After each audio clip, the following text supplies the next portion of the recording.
ප්‍රීස්කූල් teacher YouTube චැනලය වෙත ඔබ සැම සාදරයෙන් පිළිගන්නවා.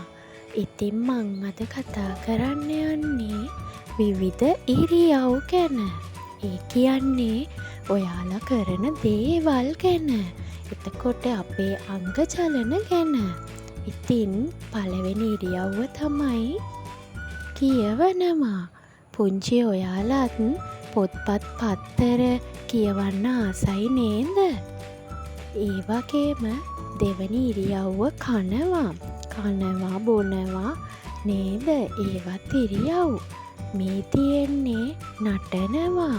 ඉතින් පුංචි බබාලා නටන්න හරිම ආසයි නේද? මේ තියෙන්නේ උඩ පනින රූපයක්. කවුරු ගාවද ස්කීපින් රෝප් තියෙන්නේ? ඉතින් උඩ පනින එක හොඳ ව්‍යායාමයකුත් වෙනවා නේද? ඔන්න දැන් මේ ඔයාලට පේන්නේ අඬන ඉරියව්වක්. අඬන එක නම් නරකයි.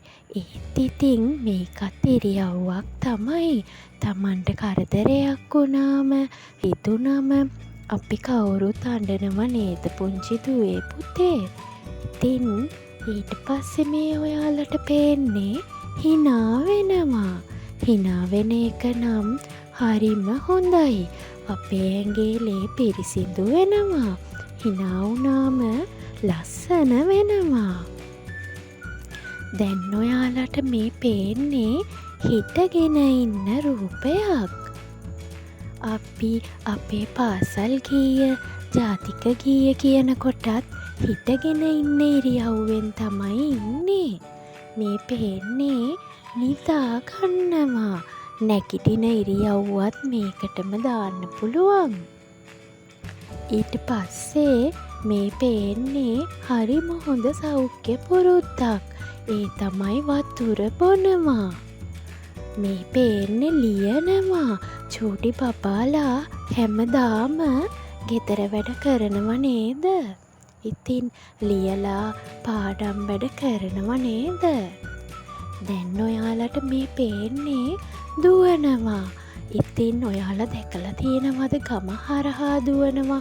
පුංචි ඔයාලත් සෙල්ලම් කරද්දි දුවනව නේද? ඉතින් පුංචි දුවේ පුතේ මේ රූපෙත් පේනවා විවිධ ඉරියව් ගොඩාරියක් කරනවා. ඉතින් මම මේ සියලු දේ ඉදිරිපත් කළේ පුංචි ඔයාලට. අද පාඩම වගේම තවත් ලස්සන වැදගත් පාඩමකින් අපි ඉදිරියේදී හම්බෙමු. ගිහින් එන්නම්. බයි බයි.